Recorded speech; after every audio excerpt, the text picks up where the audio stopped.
Bonsoir tout le monde. Merci d'être là. Merci de vous être rapprochés pour que ça soit un peu plus intime. On est entre nous. Il y a peut-être d'autres gens qui vont se joindre étant donné la panne sur la ligne orange. Je m'appelle Caroline Brouillette. Je suis experte en changement climatique chez Équiterre. Je suis vraiment heureuse de vous accueillir ce soir à cet événement qu'on a eu beaucoup de plaisir à organiser avec l'ACOSI, l'Association québécoise des organisations de coopération internationale, le réseau Action Climat Canada, et puis Environnement Jeunesse et Équiterre. L'objectif de la soirée, c'est, dans le contexte de la COP, une COP dont Eddie va nous parler, qui a eu plusieurs rebondissements, de bien comprendre le rôle du Québec et des différents acteurs qu'il représente dans ces négociations internationales sur le climat. Et donc, avant de passer la parole à Mme Michèle Asselin, directrice de l'ACOSI, j'aimerais reconnaître qu'on est sur des territoires autochtones non cédés, le territoire des Kanien'kehá:ka, et donc Montréal, Tiohtià:ke, qui était un lieu de rencontre des peuples autochtones. Alors, je passe la parole à Michèle Asselin. Merci, Caroline. Merci, mesdames et messieurs, d'être présentes et présents, et merci d'avoir accepté de participer à cette conférence. Je voudrais saluer les personnes qui nous écoutent à distance. Vous pourrez aussi participer et interroger les personnes qui ont des présentations importantes à faire. Alors, est-ce qu'on me voit? Bon, alors bonjour. Je suis très heureuse d'être ici ce soir et au nom de l'ACOSI et de nos groupes partenaires de vous accueillir un an presque jour pour jour après une conférence sur la COP 24. C'est très important, ces grandes conférences. On y discute de l'avenir de la planète, de notre avenir collectif. Et comme organisme de la société civile, nous avons un mot à dire, nous avons des interpellations à faire, et nous devons comprendre les enjeux. Il y a des personnes, des Québécoises et des Québécois. Notre collègue Denis Côté va être présent à la COP 25 qui aura lieu, on le sait maintenant, à Madrid et non à Santiago. On salue nos camarades du Chili. On est de tout cœur avec elles et eux. Ils vivent des moments historiques. On pourra témoigner de notre solidarité de diverses façons.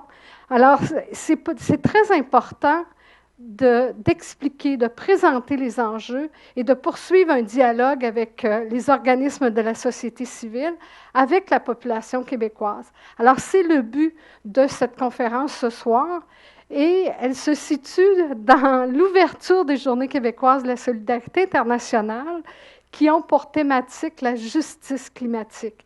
Un dernier mot pour vous dire que la perspective qu'on doit avoir sur l'urgence climatique, c'est de comprendre qu'il y a une grave injustice climatique, c'est-à-dire que les pays les plus pollueurs, dont le Canada se situe, on va en parler tout à l'heure, ce n'est pas ici qu'on va subir les pires conséquences, c'est beaucoup dans les pays du Sud ou dans les populations les plus discriminées déjà. On pense aux Autochtones qui vivent au nord du Canada en particulier. Alors, sous ce thème de la justice climatique, on démarre les Journées québécoises de la solidarité internationale par cette conférence d'actualité. Alors, je vous remercie d'être avec nous ce soir. Bonne conférence. Merci. Merci, Caroline, d'animer.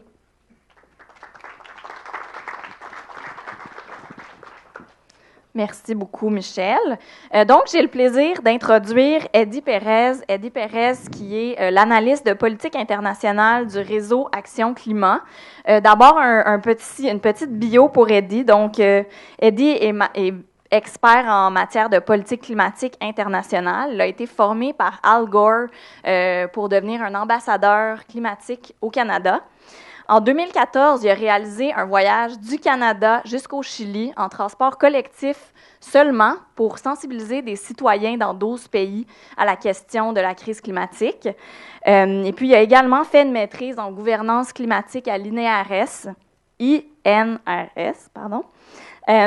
sur les communautés épistémiques au sein de l'ONU. Donc, la COP, c'est un sujet qu'il connaît très bien et j'ai très hâte de l'entendre à ce sujet ce soir. Eddie. Alors, moi, j'ai comme un mandat, c'est de, rendre la COP cool. Euh, puis, puis en fait, pourquoi les gens, tu sais, comme s'intéresser à une rencontre entre États dans un pays euh, puis où les gens ne sortent pas, restent là 13, 14, 15, 16 heures en train de discuter d'un texte qui va potentiellement pas être perçu comme un texte important par certains États, ben, c'est ça mon mandat aujourd'hui, de rendre ça intéressant. Et puis, évidemment, la semaine dernière, mercredi, quand, euh, quand ça a été annoncé que le Chili allait plus être responsable d'accueillir les gens à la COP, il y a eu comme un tremblement de terre dans ma vie parce que je travaille sur la COP tous les jours depuis le début de l'année, puis il y a une panoplie de gens qui font ça. Avant de commencer, je veux remercier la COSI pour Équiterre et Enjeu d'avoir organisé cet événement-là. Puis, je vous dis, le Québec a vraiment la chance d'avoir une population extrêmement mobilisée sur les questions climatiques. La COP en tant que telle, ce qu'on voit de plus en plus un peu partout dans le monde, c'est qu'elle ne peut plus être un événement isolé. Isolé dans le sens qu'elle ne peut pas juste se passer à l'intérieur d'un bâtiment de l'ONU. Il faut absolument que ça réponde à des besoins sociaux. On le voit au Chili. Là, on s'en va en Espagne, où il y a aussi, en fait, de demandes sociales quand même assez importantes. La société civile est de plus en plus en train de demander des comptes aux élites politiques. Puis c'est dans ce contexte-là que la COP se situe aujourd'hui. D'abord et avant tout, c'est quoi une COP? Ces gens-là se rencontrent depuis 25 ans. Chaque année, il y a 2 rencontres. Une rencontre organisationnelle, puis une rencontre d'État, des chefs d'État. Et puis, donc, ça veut dire qu'ils se sont rencontrés à peu près 51 fois pour 3 objectifs. Le premier, c'est de contenir l'augmentation de la température en dessous des 2 degrés. Deuxième objectif, c'est de viser un pic des émissions mondiales dès que possible. Puis le troisième objectif, c'est de parvenir ensuite à une diminution rapide des émissions. Depuis la première rencontre de la COP, ça a été les objectifs à long terme des partis qui se rencontrent dans chaque État où ces rencontres mondiales s'organisent. Il y a aussi donc différents organes. Je ne veux pas rentrer là-dedans, mais ce qui est important de comprendre, c'est qu'il y a eu des moments quand même assez prépondérants à l'intérieur de la COP. Tu as d'abord la création de la Convention en 1992, mais après, en 2009, la diplomatie climatique a totalement échoué parce que les États ne s'entendaient pas, notamment parce qu'il y avait les États-Unis, la Chine, le Japon et le Canada qui se sont dit, nous, on quitte le protocole de Kyoto, on ne veut plus rien savoir. Puis ça a pris un renouvellement, en fait, de la diplomatie mondiale qui nous a amené à 2015, où les États se sont entendus dans ce qu'on appelle l'accord de Paris. Donc, entre 2015 et 2018, il y a eu une série de rencontres qui ont eu lieu afin de faire avancer l'accord de Paris. Et l'accord de Paris, qu'est-ce que ça dit? Eh bien, ça vient juste renforcer l'engagement des États, de l'engagement qu'ils avaient pris en 1992 lorsque la Convention a été rédigée. Puis ça vient aussi apporter des mécanismes et des provisions de plus pour permettre aux États de revenir dans leur pays d'origine et faire des plans nationaux climatiques. Ça, il y a une différence quand même assez grande entre l'accord de Paris et la Convention et le protocole de Kyoto. C'est que dans le protocole de Kyoto, le Canada et les États-Unis et le Japon étaient tout seuls à faire des plans climatiques, mais le Mexique, la Chine, l'Afrique du Sud, le Brésil, ils n'en avaient pas besoin. On ne tenait pas en considération leur action climatique au même titre que le Canada. Eh bien, l'accord de Paris fait le contraire. Il dit non, on ne veut plus faire un top-down. Là, on va faire un bottom-up. Puis tout le monde peut contribuer aux solutions climatiques de façon juste, équitable, en considérant les responsabilités historiques. Responsabilité historique, gardez ces 2 mots dans vos cerveaux. Et puis, sauf que, tu sais, il y a des gens ici qui m'ont entendu le dire quand même assez souvent, même s'ils se sont rencontrés 50 fois, là on s'en va à la 51e, les émissions ont continué d'augmenter. Autrement dit, même si il y a eu des plans climatiques, même si les gens sont allés dans ces rencontres-là ultra élégantes, il n'y a pas eu ils n'ont pas répondu aux objectifs de long terme de la Convention. Puis là, on se retrouve aujourd'hui avec une augmentation de la température globale des 1 degré Celsius, mais aussi avec une combinaison de facteurs qui font que l'action climatique, elle est liée à la justice climatique. Autrement dit, par exemple, en Équateur, pourquoi les gens sont sortis dans la rue? En partie parce que le gouvernement a enlevé les subventions aux énergies fossiles. Puis là, on se dit, mais c'est quoi le paradoxe? Eh bien, les politiques sociales dans un pays sont aussi liées aux politiques énergétiques et elles sont aussi liées aux politiques climatiques. Et on ne peut pas faire juste de la promotion de solutions climatiques sans tenir en considération de l'impact que ça peut avoir sur les gens. C'est la même chose quand même un peu partout quand on pense par exemple à la déforestation, quand on pense par exemple au transport en commun. Aujourd'hui, puisqu'on a tellement retardé l'action climatique, les facteurs additionnels autour font que l'action climatique devient plus coûteuse et aussi plus difficile. Puis, ça, c'est important, parce que ce qu'on décide à la COP 25 aujourd'hui, en décembre et à la COP 26 va déterminer la trajectoire. Vous savez, le Canada a jamais en fait respecté ses cibles, que ce soit celle de 2020, le Québec non plus d'ailleurs. Et puis, aujourd'hui, la question qu'on doit se poser, puisqu'on a tellement retardé l'action climatique, c'est vers où on s'en va. C'est pas juste d'établir une cible pour établir une cible. C'est comment est-ce que ça contribue à rendre la température, à limiter la hausse de température globale à 1,5 degrés Celsius ou à 2 degrés Celsius ou à 3 degrés Celsius. Puis si vous voyez ici la diapo, là, les impacts, si on arrive à limiter la hausse de température à 1,5 degrés Celsius, sont complètement différents, en fait, que si on la limite à 2 degrés et évidemment, totalement différent si on n'arrive pas à limiter la température et qu'on nous amène vers un monde à 3 et à 4 degrés Celsius. Donc, l'action climatique, l'aspect politique, il est super important parce que ce qu'on va décider nous rend complices de ce qui va se passer dans le futur. Alors, l'année passée, on était en Pologne. Il y avait beaucoup de fumée. On se souvient, il y avait beaucoup de smog. C'était une COP très difficile niveau charbon. L'air était quand même difficile à respirer. Ruba s'en rappelle. Et, on a quand même réussi certaines choses. La première, c'est on a adopté les règles de l'accord de Paris. On arrivera là, c'est quoi l'accord de Paris, mais on a adopté les règles de l'accord de Paris pour différentes provisions. Mais on a aussi commencé à discuter de sujets quand même importants sur la vie des gens, notamment la transition juste. La présidence de la COP a fait adopter la déclaration de Silésie sur la transition juste. Puis, on a aussi touché à un autre enjeu dont on essaye de ne pas trop parler à l'échelle domestique, mais qui est extrêmement important, et c'est la plateforme pour les communautés locales et les peuples autochtones. Puis, troisièmement, la troisième annonce, ça a été la création d'un sommet d'action sur le climat que le secrétaire général des Nations unies voulait organiser parce qu'il y avait non seulement des manifestations dans la rue, mais aussi parce que Greta Thunberg demandait qu'on fasse quelque chose de plus, puisqu'on savait qu'on allait finir la COP insatisfait.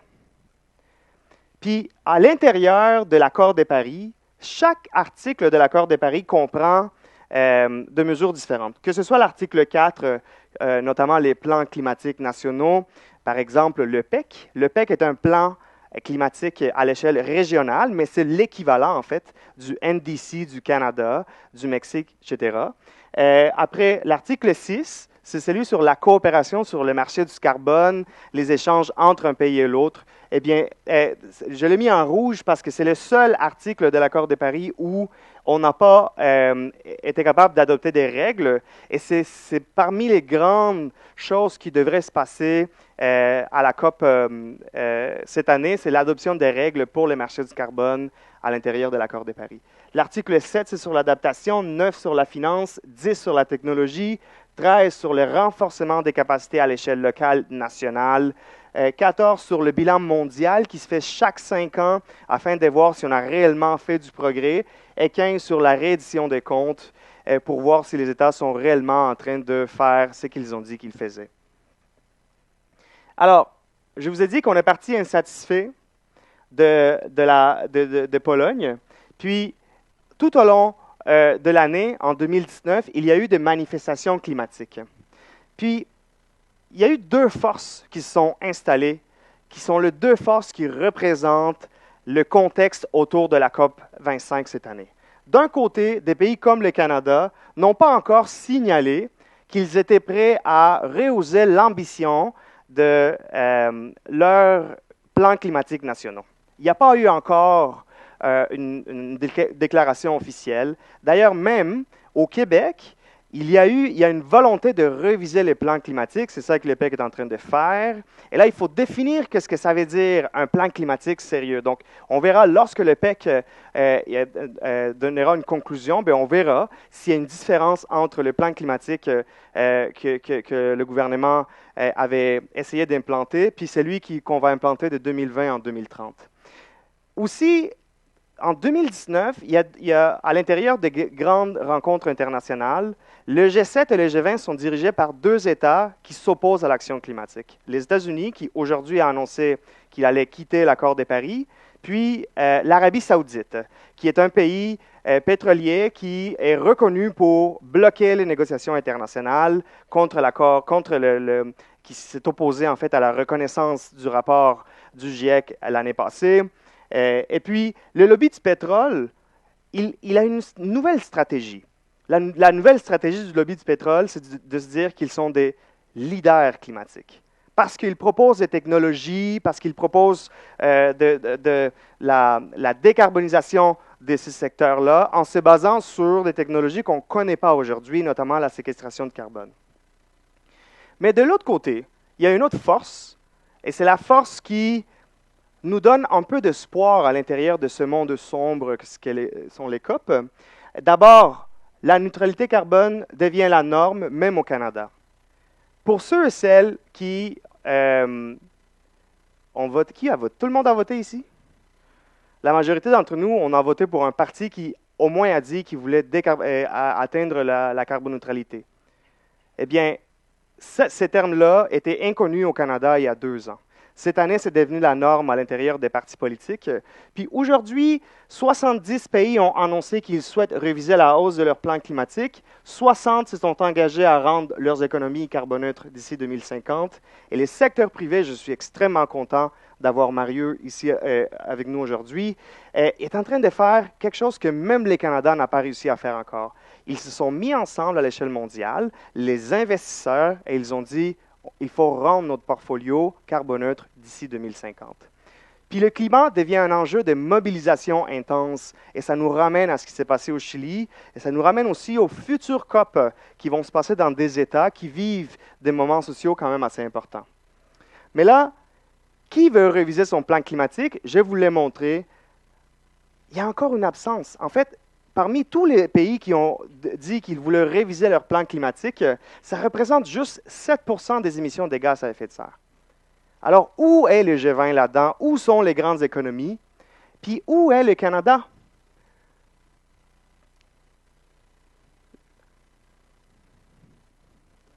Donc, ça, c'est les priorités du gouvernement chilien comme présidence de la COP, parce que même si la COP se passe à Madrid, la présidence chilienne demeure présidence de la COP 25. Et puis, on va arriver à la COP 25 avec une série de priorités que la présidence chilienne va mettre de l'avant, notamment celles que j'ai mises ici, mobilité, économie circulaire, océan, agriculture, ville, financement. Mais en termes de négociations, là, l'article 6 fait partie de ce package, le mécanisme de Varsovie sur les pertes et les dommages, et la neutralité carbone. Puis, il y aura aussi pour la première fois, puisqu'on essaye d'entendre ce qui se passe à l'extérieur, un dialogue entre ministres des Finances, de l'Énergie et des Transports. Il me reste 2 diapos. J'arrive. Là-dedans, où se situe le Canada? Eh bien, il n'a pas encore dit qu'il voulait réviser ses plans climatiques. On a l'un des pires plans climatiques au monde entier, même s'il est cohérent. Il y a une différence. Hein? Tu peux avoir un plan climatique cohérent qui te permet de voir dans le temps comment est-ce que tu peux atteindre la carboneutralité, mais il n'est pas ambitieux à un point tel où tu peux dire on est en train de répondre à la crise globale. Donc, même si c'est un bon plan qui n'est pas ambitieux, il ne te permet pas de dire le Canada répond de façon juste à la crise climatique actuelle. Puis là-dessus, il faut revenir. Pourquoi cette COP-là est importante? Parce qu'on va être confronté à cette réalité-là. Il faut revenir au monde qu'on veut tous bâtir. Je ne vais pas expliquer cette diapo parce qu'elle est un peu complexe, mais je veux dire, le rapport du GIEC, il nous a donné différents scénarios. OK? Puis, il y a le scénario LED, et les autres scénarios disent seulement, si on veut limiter la haute température à 1,5, on a deux possibilités. Soit on fait de la décarbonisation à l'échelle domestique et on s'assure qu'on sort du pétrole, qu'on investit dans les énergies renouvelables rapidement, soit on fait du overshooting. Ça veut dire qu'on dépasse la limite, la température de 1,5 ou de 2 degrés, puis après on essaye de revenir sous la barre de 1,5 ou de 2 degrés. Le problème, c'est qu'on ne sait pas qu'est-ce qui se passe si on va dépasser ça. On sait pas, on sait qu'il y a l'irréversibilité des effets climatiques, puis on sait qu'on doit utiliser des technologies qu'on ne connaît pas pour essayer de ramener la température en utilisant ce qu'on appelle des émissions négatives. Alors, ce que le GIEC nous dit, c'est qu'il y a une porte. Elle est petite, mais elle existe, puis il faut l'utiliser afin de décarboniser l'économie. Et c'est le LED, c'est ce scénario-là, le premier ici, là. Puis pour le Canada, ce que ça veut dire, c'est qu'il faut viser sa juste part.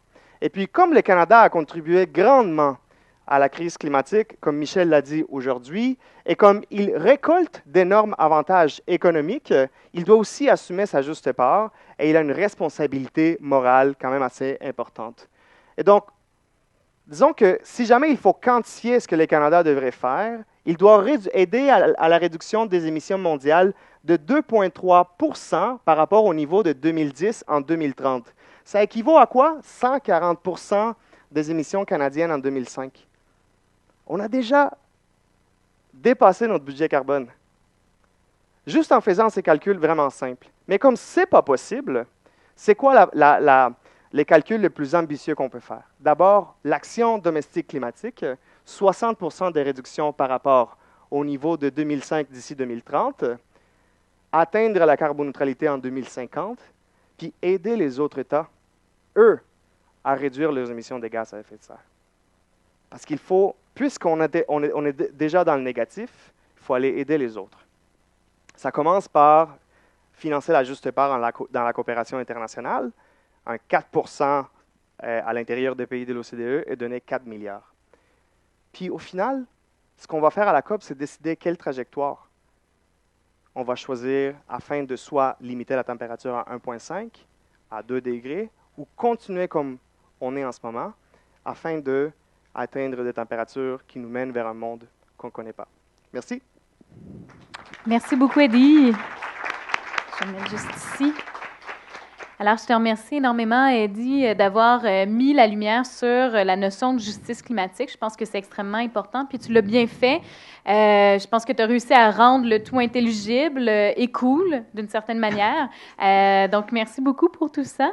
Notre prochaine invitée qui va prendre la parole, c'est Sarah Veilleux, qui est directrice de la direction, à la Direction des relations internationales et canadiennes au ministère de l'Environnement et de la lutte contre les changements climatiques.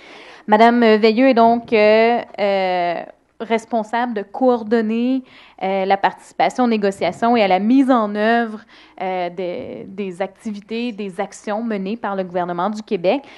Puis elle représente également le ministère de l'Environnement et de la lutte contre les changements climatiques dans différents forums internationaux. Donc, je vous laisse la parole pour une quinzaine de minutes. Merci. Merci. Bonjour, vous m'entendez? Oui.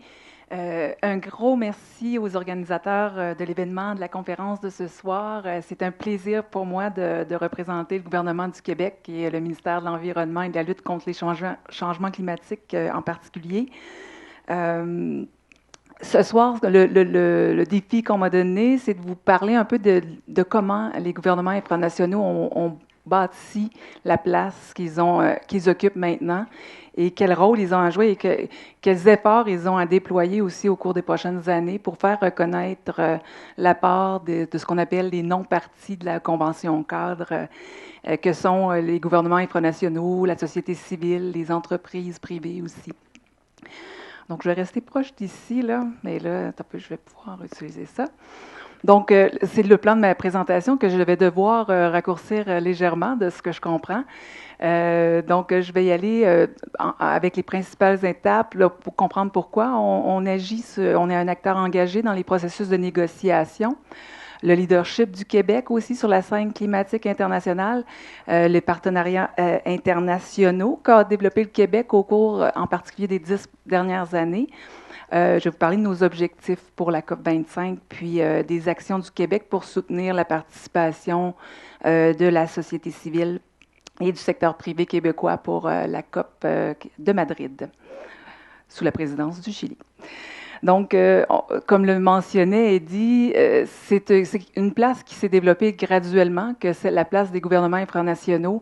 La Convention cadre, il y a 25 ans, c'est la Convention des parties, qui sont les pays membres des Nations unies. Et donc, le Québec a travaillé là, de longue haleine, et c'est à Cancun en 2010 qu'en partenariat avec d'autres gouvernements infranationaux, mais aussi des regroupements que vous connaissez peut-être comme Énergie 4SD, qui est aujourd'hui appelé Regions 4, et le Climate Group, où on a fait la promotion auprès de la Convention cadre du rôle majeur que les gouvernements infranationaux pouvaient jouer dans l'élaboration, la formulation et la mise en œuvre de politiques et d'instruments qui visent à réduire les gaz à effet de serre et pour s'adapter aussi au changement climatique. Donc, à Cancun, on a reconnu le rôle que pouvaient jouer à différents niveaux, le mondial, régional, national et local, les administrations infranationales, locales, les entreprises privées, les sociétés civiles aussi. 5 ans plus tard, c'est dans le cadre de l'accord de Paris, qu'on n'interpelle plus seulement les parties à la Convention cadre à agir pour limiter le réchauffement climatique à 2 degrés, mais dans son préambule, on nomme explicitement là, la participation de tous les niveaux de gouvernement et des divers acteurs de la lutte contre les changements climatiques. Donc, l'accord de Paris ne s'applique pas non plus exclusivement aux pays développés, comme le faisait le protocole de Kyoto, mais tous les partis, peu importe leur niveau de développement. Donc, depuis 2015, les gouvernements infranationaux sont dorénavant considérés des acteurs de plein droit dans la lutte contre les changements climatiques. Et l'accord de Paris a lancé également une invitation aux entités non parties. Excusez-moi, là, j'ai oublié de changer, là. Hein. Donc, non, j'ai changé trop vite. Donc, c'est un long processus de négociation. Je vais peut-être passer rapidement au travers de ça, mais l'accord de Paris, ça s'applique à tous. Et il existe un portail qui a été créé, ce qui s'appelle le NASCA, le Non-State Actor Zone for Climate Action de la Convention cadre, qui permet aux entités non parties, comme les gouvernements infranationaux, aux villes, les entreprises, à accroître leur action de lutte contre les changements climatiques et à les inscrire dans ce portail-là pour faire un peu un état des meilleures pratiques puis de ce qui se fait de bien. Donc, l'accord de Paris a aussi créé 2 postes de champions sur le climat, dont l'un des rôles est de soutenir la mobilisation et le développement d'initiatives climatiques pour les acteurs non partis à la Convention. Ces champions-là relèvent de la présidence chilienne, donc il y a un Chilien qui est champion et un Polonais, dans le fond, hein, c'est la présidence sortante. Donc, ils organisent au travers de la COP, et ça sera le cas de la COP 25, différentes activités pour souligner l'apport des non-partis à la Convention cadre. Et ça, c'est déterminant. Il y a beaucoup d'activités qui font rayonner ce que fait, oui, les gouvernements infranationaux, la société civile, les villes, les entreprises. Et là, le défi, c'est d'organiser ça à Madrid à moins d'1 mois de délai. Donc, la mise en place d'un cadre formel qui vise à soutenir et encadrer les actions des acteurs non partis à la Convention, c'est une reconnaissance tangible du rôle et concret de ces acteurs en matière de lutte contre les changements climatiques. Donc, pour les États fédérés, les régions comme les parties prenantes, l'enjeu est maintenant de s'assurer qu'on occupe cette place-là et que notre implication perdure au-delà des COP, là, de la COP de Paris, entre autres, là, qui avait été déterminante. Les champions organiseront une série de conférences thématiques. C'était le cas, en tout cas, c'était prévu à Santiago pour présenter des histoires à succès, élaborer des approches politiques à fort impact aussi, identifier des moyens pour faire face aux obstacles rencontrés dans le domaine, comme mentionné et dit un peu plus tôt. Là. Je ne vais pas me répéter parce que je vois le temps filer. Donc, si on change de diapo. Le Québec, pourquoi il est un acteur engagé? Vous connaissez peut-être ce qu'est la doctrine Gérin-Lajoie, mais qui stipule que le gouvernement du Québec, dans tous les domaines qui sont complètement ou partiellement de sa compétence, entend jouer un rôle direct à l'international, conforme à sa personnalité et à la mesure de ses droits. Comme vous le savez sans doute, les changements climatiques, c'est une compétence qui est partagée au Canada, mais en vertu des nombreux pouvoirs dont dispose le Québec en matière de taxation, d'énergie, de transport, de gestion environnementale, de gestion des matières résiduelles, des ressources naturelles ou l'utilisation du territoire ou de l'agriculture, on a suffisamment de champs d'expertise ou de champs de compétences pour nous amener à agir là, de manière efficace pour l'atténuation des émissions de GES ainsi que l'adaptation au changement climatique sur la scène internationale. Notons par ailleurs que le Québec n'a jamais eu à demander non plus la permission du gouvernement fédéral pour agir à l'international, pour développer son marché du carbone ou pour élaborer son PAC, le plan d'action changement climatique, ou le futur PEC, là, qui sera déterminant aussi pour le Québec au cours des 10 prochaines années. Donc, même si le Québec n'est pas parti à la Convention cadre des Nations unies, il a tenu à assurer une présence presque ininterrompue, de haut niveau, premier ministre, ministre, à toutes les conférences des partis depuis la conférence de Kyoto en 1997. Et on assure aussi une présence à toutes les intercessions qui ont lieu depuis une dizaine d'années. Au plan canadien, on participe à un groupe de travail fédéral, provincial, territorial sur les négociations internationales, qui permet au gouvernement fédéral de présenter les négociations, mais aussi d'obtenir l'avis des provinces et territoires sur les positionnements qui seraient utiles d'adopter. Le Québec a toujours été très prêt pour travailler en collaboration avec les négociateurs. On est fortement consulté par eux, heureusement, et notamment en ce qui concerne notre mécanisme de marché du carbone, ce que Eddie montrait en rouge tantôt et qui n'est pas réglé. Je vais vous en parler peut-être un petit peu plus tard, si le temps me le permet. Mais pour ce qui est des partenariats internationaux, j'irai peut-être un petit peu plus rapidement sur cette section-là, parce que vous aurez un lien à la fin de ma présentation qui mène sur le site web du ministère où on parle de tous les partenariats que le Québec a avec les différents acteurs, que ce soit d'autres gouvernements infranationaux, des regroupements de gouvernements infranationaux, des ententes particulières en matière de marché du carbone. Mais j'aimerais quand même mentionner quelques partenariats là, plus significatifs qu'on a en matière de tarification du carbone. Il faut se dire qu'on siège sur le comité directeur de l'International Carbon Action Partnership, ICAP, et de l'initiative de la Convention cadre des Nations unies en matière de changement climatique, intitulée « L'instrument de collaboration pour une action climatique ambitieuse ». On participe également à différentes initiatives de la Banque mondiale qui est de préparer le Partnership for Market Readiness et la Carbon Pricing Leadership Coalition. On est très actif de ce point de vue-là, mais aussi en matière de lutte contre les changements climatiques et d'adaptation. Mais comme le temps nous presse, je passerai quand même assez rapidement sur ces questions-là. Mais simplement vous mentionner qu'il y a des regroupements d'États infranationaux, de régions comme la coalition Under 2, le réseau aussi Region 4, Regions Adapt. Vous avez les logos sur le PowerPoint de ces organismes-là. qui permettent également des échanges sur les meilleures pratiques en matière de transition écologique. Et donc, c'est pour nous une source importante d'informations, puis ça nous permet aussi d'échanger là, sur les bons coups du Québec. En matière d'électrification des transports, le Québec aussi est reconnu pour son leadership. Il a fondé avec 12 autres gouvernements nationaux et infranationaux ce qu'on appelle l'Alliance internationale sur les véhicules zéro émission. Et donc, cette alliance permet aux membres de bénéficier là, d'échanges sur les meilleures solutions en matière d'électrification des transports avec les gouvernements qui sont les plus actifs là, au plan mondial.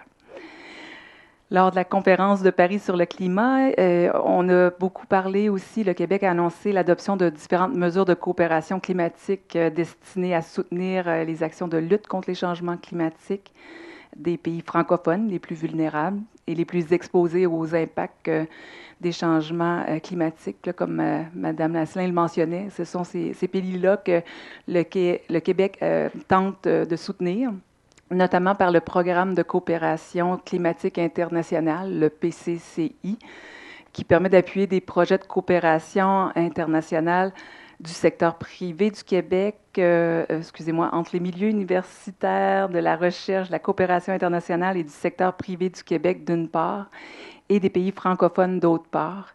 Donc, principalement au moyen de transfert de technologie ou de renforcement des capacités. Donc, le PCCI a permis la réalisation de 23 projets, ou permet, en tout cas, il y a des projets qui sont toujours en cours de réalisation, 23 projets dans 12 pays francophones en développement. Et dans le plan budgétaire 2019-2020, on a annoncé aussi un budget de programme qui a été porté à 30,1 millions de dollars. Le Québec contribue aussi à différents fonds pour les pays les moins avancés, gérés par le Fonds pour l'environnement mondial, qui est le principal mécanisme financier de la Convention cadre. J'aimerais vous en dire davantage sur ces fonds-là, mais là, je vois qu'encore une fois, le temps presse. Donc, je crois que j'ai parlé quand même de certains éléments. Je vais passer tout de suite aux objectifs du Québec à la COP 25. Donc, le Québec souhaite démontrer particulièrement le leadership qu'un État fédéré peut exercer en matière de lutte contre les changements climatiques sur la scène internationale. La participation du Québec permet de réitérer à la communauté internationale l'importance qu'il accorde à la lutte contre les changements climatiques et de témoigner de sa volonté constante de participer au sein de la délégation canadienne aux principales étapes de négociation qui entourent la mise en œuvre de l'accord de Paris.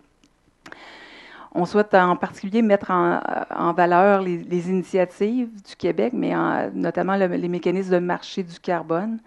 On pense entre autres au SPED québécois, qui est le système québécois de plafonnement et d'échange des droits d'émission de GES, qui fait l'objet d'un grand intérêt là, sur la scène internationale et qui permet au Québec d'établir des collaborations fructueuses.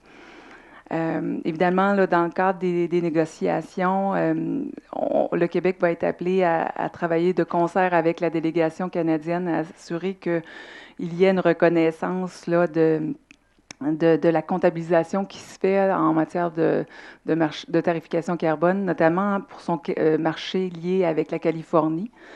Ça, c'est un impact majeur. Je saute bien une chose. C'est sûr qu'on travaille beaucoup avec les gens de la francophonie sur place, faire valoir les atouts économiques du Québec, mais je vais passer malheureusement à différents... au rôle que peut jouer la société civile puis aux entreprises du Québec. Peut-être juste revenir sur ce qui est la Western Climate Initiative, la WCI, qui est à ce jour l'un des systèmes de tarification carbone, de marché lié entre la Californie et le Québec, qui est le plus performant selon les experts internationaux. Donc, l'article 6 de l'accord de Paris prévoit que les parties peuvent coopérer entre elles par l'entremise de mécanismes de marché du carbone afin d'atteindre les objectifs contenus dans leurs contributions déterminées au plan national. Et donc, c'est important pour nous de savoir que la comptabilisation qui va se faire d'un pays ou à l'autre va être juste qui va permettre d'aller, en fait, comptabiliser le résultat de ces échanges-là dans une reddition de compte pour les contributions déterminées de chacun des pays de façon la plus optimale, afin que la comptabilisation permette aussi une reconnaissance d'un marché qui est robuste, efficace et intègre en matière environnementale. Donc, ce que fait le Québec aussi pour soutenir la participation de la société civile, depuis 2012, le ministère de l'Environnement avec le ministère des Relations internationales à un appel à projet qui permet à la société civile de participer aux conférences des parties et d'avoir une participation active dans le cadre d'un volet Québec. Et aussi, là, on appelait ça le volet Santiago, mais qui devient désormais Madrid. Donc, de participer à la COP 25 qui aura lieu à Madrid, on sait que ça apporte plein d'enjeux là, au plan logistique actuellement. Et donc, ça nous permet, là, l'appel à projet, de financer 9 projets pour le volet Santiago. On parle de 5 organismes sans but lucratif qui accompagneront la délégation québécoise. Et au plan Québec, ben, ça donne aussi lieu à 4 projets qui ont été financés, dont celui-ci, la soirée de ce soir. Donc, enfin, je termine. La délégation du Québec compte aussi sur une délégation commerciale d'Export Québec qui est composée d'entrepreneurs québécois de technologie verte qui sont intéressés à faire des contacts là, qui pourraient mener à des partenariats, là, évidemment, économiques. Rappelons que dans les conférences des parties, il y a maintenant une zone verte qui ressemble énormément à une foire commerciale sur le climat qui est désormais là, possible. Donc, je termine ici. Je suis désolée, là, ça a été très vite et je serai disponible après pour répondre à vos questions.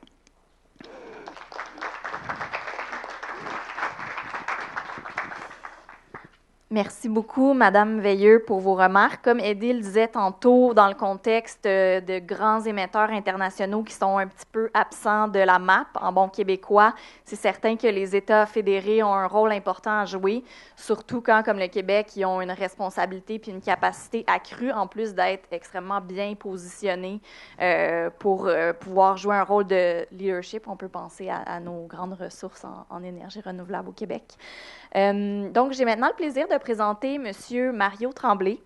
M. Tremblay est vice-président aux affaires publiques et corporatives du Fonds de solidarité FTQ. Membre du comité de direction, il est également président de son comité de développement durable. Maître Tremblay s'est joint au fonds en 2001 à titre de directeur des affaires corporatives et de secrétaire corporatif adjoint. Il est également membre de conseil d'administration de plusieurs organismes à Montréal, dont la Fondation Montréal Inc., de l'Agora de la danse à Montréal et de SHARE, un organisme spécialisé en services, en recherche et en éducation liés à l'investissement responsable. Il va nous parler du rôle du secteur privé dans la COP. Pendant que les diapos arrivent, en fait, juste pour vous situer, j'imagine peut-être tout le monde est au courant, c'est quoi le fonds? Le Fonds de solidarité, c'est un fonds d'investissement. Tout le monde peut investir au fonds. Les 2 paliers, le gouvernement vous donne un crédit d'impôt, vous mettez ça dans vos REER, donc ça devient un investissement pour vous. Et nous, avec cet argent-là, qu'est-ce qu'on fait? C'est maintenant presque 16 milliards de dollars. On se retourne vers des entreprises, majoritairement au Québec, parce que c'est notre mandat, de développer l'économie du Québec. On se retourne donc vers des entreprises pour leur donner du capital de risque, du capital patient, du capital à long terme, pour créer de l'emploi, créer de l'activité économique. Mais on a aussi des placements partout dans le monde. On n'est pas juste concentré au Québec parce que ce serait énormément risqué parce que c'est des gens qui vont prendre cet argent-là pour la retraite. Donc, il faut diversifier nos sources d'investissement et c'est pourquoi on investit partout dans le monde. Alors, ça, c'est le fonds. J'ai le goût de vous parler, c'est plus un cheminement que j'ai le goût de vous partager parce que, évidemment, je suis comme du mauvais côté de l'histoire ce soir, moi ici, parce que les investisseurs, qu'on le veuille ou non, c'est ceux qui, dans le monde capitaliste dans lequel on vit, font ou ne font pas certaines choses. Et la transition climatique, moi, je trouve qu'on a beaucoup et on sous-estime encore le rôle des investisseurs. Ils sont très contents, d'ailleurs, qu'on ne parle pas beaucoup d'eux. Pendant ce temps-là, les ONG se chicanent avec les gouvernements, puis on les laisse tranquilles. Alors que, dans la vraie vie, ce sont les investisseurs.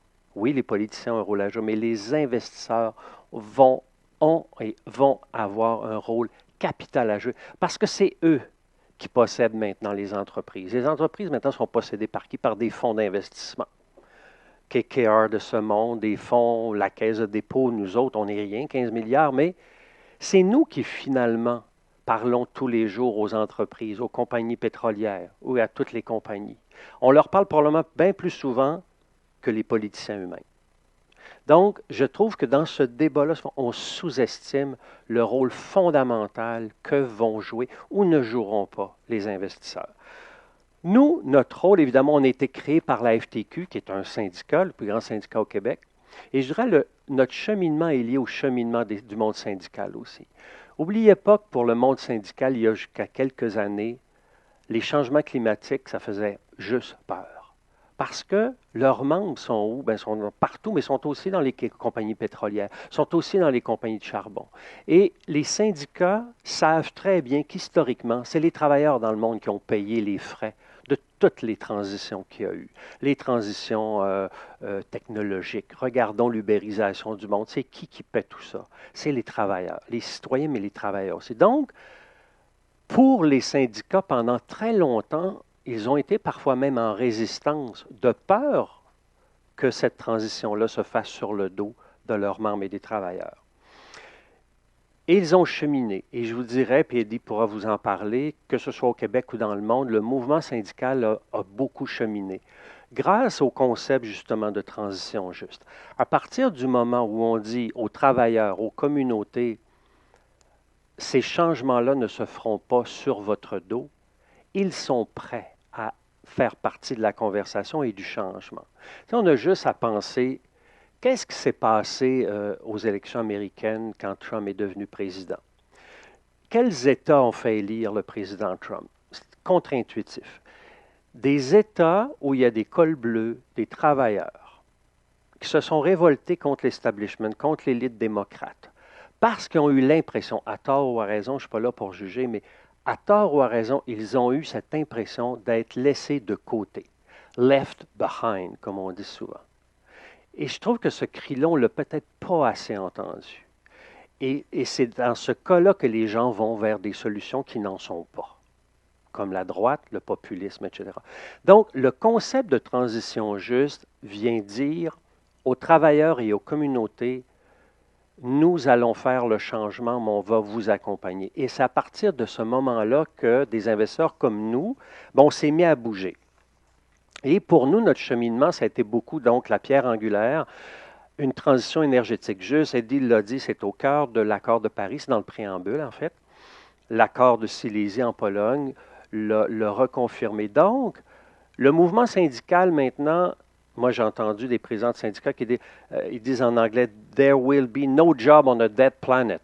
Il n'y en aura pas de job sur une planète morte. Alors, on est mieux d'embarquer si on veut que ce changement-là se fasse. Et il va y avoir aussi des opportunités pour des emplois aussi qui vont être bien rémunérés dans des nouvelles technologies, dans des technologies propres, dans une économie décarbonisée. Mais c'est évident qu'il va y avoir une transition qui ne sera pas facile. Nous, notre cheminement, je vous dirais, au Fonds de solidarité, on s'est donné un plan. On a commencé par dire, bon, on va sortir du charbon, ça c'est facile, il n'y en a pas au Québec. Donc, on ne fera pas mal à personne. On a pris cette décision-là, on est sorti du charbon. On a aussi dit, nous, au Québec, on n'est plus là pour des projets d'exploration et d'exploitation des hydrocarbures. Donc, pour nous, cette filière-là, ce n'est pas une filière que le Québec devrait développer et ce n'est pas avec notre argent, en tout cas, qu'on va le faire. Et on s'est donné un plan 4 volets. Le premier volet, c'est le volet de la réduction. Nous, donc, on a 15 milliards de dollars et on ne savait même pas jusqu'à il y a 2 ans c'était quoi l'impact de CO2 de nos investissements. Donc, il faut commencer par mesurer. Et ça, on est juste 2-3 au Québec à le faire des fonds d'investissement. Moi, j'aimerais ça que l'ensemble des investisseurs le fassent. Parce que ce que vous ne calculez pas, vous ne pouvez pas l'améliorer. Hein? C'est comme dans nos vies personnelles. Donc, on a commencé par calculer, puis on sait maintenant, par millions de dollars d'investissement, c'est quoi notre impact de carbone. On sait que, par exemple, dans notre portefeuille d'entreprises cotées en bourse, bien, il est de 70 tonnes par million de dollars d'investissement, puis dans nos entreprises québécoises, il est de 44. Beaucoup plus bas. Pourquoi? Bien, parce que forcément, nos entreprises au Québec utilisent l'hydroélectricité. Ça se comprend. Donc, on a commencé par calculer, puis on s'est donné une première cible. Je dis une première cible parce que c'est évident qu'on devra revisiter cette cible-là pour en arriver à une carboneutralité. Mais comme premier pas, on s'est donné une réduction de 25 % d'ici 2025. Et là, on s'est dit, bon, ben, comment on fait ça? C'est bien beau d'annoncer des cibles, c'est pour ça qu'on a retardé, parce que tout le monde annonce des cibles, mais personne ne fait quoi que ce soit. T'sais. On s'est dit, nous, quand on va annoncer des cibles, on va aussi réfléchir à comment on va l'atteindre, parce que sinon, on ne va juste pas y arriver. Donc, on a commencé à regarder des instruments financiers, etc. On en a adopté un premier cette année. On a transféré 1,4 milliard de dollars qu'on avait dans un indice dans nos actions mondiales. Puis on est allé cogner à la porte d'une grande compagnie qui fait les indices pour les investisseurs, MSCI, qui s'appelle. Puis on s'est rendu compte qu'il y avait des indices bas carbone, puis il y avait de l'autre côté des indices en responsabilité sociale, ESG. Environnementale, sociale et de gouvernance. Mais il n'y en avait pas les deux. On a dit, nous, on a besoin des deux. Donc, on était les premiers dans le monde, c'est drôle à dire, mais c'est venu de nous. On a créé avec un indice maintenant qui est disponible à tous les investisseurs dans le monde entier, où on a à la fois un indice bas carbone, mais qui prend en compte les réalités de l'investissement responsable et de la transition juste. Fait que ça, on est assez content. Et comme vous le voyez, après un an, on a calculé un an plus tard, donc au 31 mai, il y a quelques mois, et on a diminué déjà de 14 %. Donc, notre cible de 25 %, la bonne nouvelle, c'est qu'on est pas mal en voie de l'atteindre, à tel point qu'on a reformé un comité cette année, puis on a dit, ben, peut-être qu'il faut revoir notre cible. Peut-être qu'elle n'était pas assez ambitieuse, je ne sais pas, mais on va la regarder et on veut vraiment se donner un horizon plus long terme que 2025. C'est un premier pas. Mais je pense que ça ne peut pas être juste ça, notre cible finale. Alors déjà, on a formé un comité qui va nous faire des recommandations. Le deuxième point, c'est l'accompagnement. Nous, notre job, c'est d'accompagner les entrepreneurs québécois. Et on a dit, qu'est-ce qu'on va faire avec eux? On a fait un projet pilote, on a payé, on a cogné à la porte de quelques de nos entreprises partenaires, on a dit, on va vous payer un diagnostic d'efficacité énergétique. On va faire un audit. Puis avec le résultat qu'il y a là-dedans, on va voir qu'est-ce qui est proposé pour réduire encore plus puis avoir une meilleure éco-efficacité. Et à partir de ces 4-là, on a décidé d'en trouver 10 cette année. On va payer, ce n'est pas très cher par ailleurs, parce que pour nous, c'est intéressant parce que de ces audits-là peuvent ressortir même des projets d'investissement. Peut-être qu'on va être capable de convaincre l'entrepreneur de dire, bien, si on achète telle ou telle machine, pour améliorer ton bilan, etc. Donc, c'était concret. C'est un geste concret qu'on a fait. On a aussi terminé une tournée. Ça, je suis assez fier de ça. On est allé dans les 16 régions du Québec à la rencontre des travailleurs. Quand je vous parle de transition juste, là, ça, c'est un job que devrait faire le gouvernement par ailleurs, mais bon, c'est nous qui le font. Aller à la rencontre des travailleurs. Il y a des travailleurs qui sont dans des industries pétrochimiques. Ils ont peur.